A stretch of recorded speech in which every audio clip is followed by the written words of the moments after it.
Bon Khalid, on se retrouve en cuisine. Ouais. On a goûté tes très bons sandwichs avec Florian. Ouais. Là maintenant, on va en faire un terroirisé, by du terre-terre au terroir. Donc je t'ai prévu de la bavette d'Aloyau, de la charolaise bien de chez nous, de la moutarde de Charroux. Charroux, c'est un petit village pas très loin d'ici. Ça, c'est une moutarde qui est très très vieille. Savoir ancestral. Le Cantal jaune qu'on a goûté au marché et de l'échalote. Ça te fait envie? Ouais, bien sûr, bien évidemment. Bon, on propose et on y va. Eh ben on y va, c'est parti. Ok, donc la mayonnaise, 2 cuillères à soupe de moutarde de Charroux, ça fait à peu près 50 grammes. On rajoute notre jaune d'œuf, on met un petit peu de vinaigre, petite cuillère à café et on mélange. Tac, on assaisonne, un petit peu de sel, un petit peu de poivre. Alors ensuite on va venir incorporer de l'huile. Moi j'ai pris un mix colza olive. C'est du travail d'équipe. Travail d'équipe. Et là je vais incorporer mon huile tout doucement. Ici on va incorporer de l'air, ça s'appelle une émulsion à froid. C'est la base de la mayonnaise.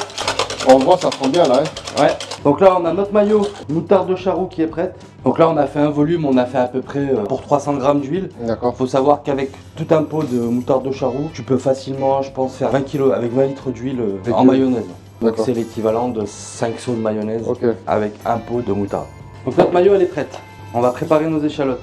Et donc là on va juste tailler en lamelles, échalotes coupées en deux, on va l'émincer dans la largeur. Je suis admiratif. Ah bon? Ouais, de ce jeter de couteau là, si précis. Ouais, je reste concentré quand même, c'est pas le moment de perdre un doigt. Donc là, nos échalotes, on va les réserver ici.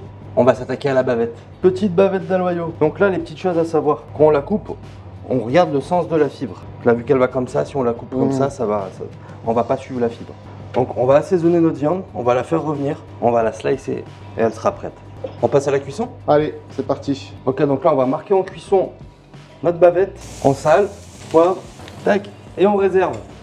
On va mettre nos échalotes à cuire, à caraméliser, et ça fera un excellent accompagnement à notre sandwich.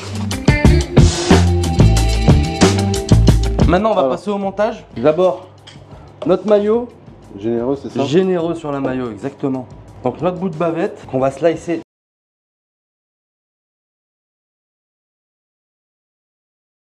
Le côté sucré il va bien se battre avec le côté acidulé de la moutarde. Exactement, mais t'es un crack en fait. C'est ça que j'avais pas suivi. Et donc là à cette étape, avant de finaliser, on va se faire des petites tranches de Cantal jaune, tac, et on le met au grill.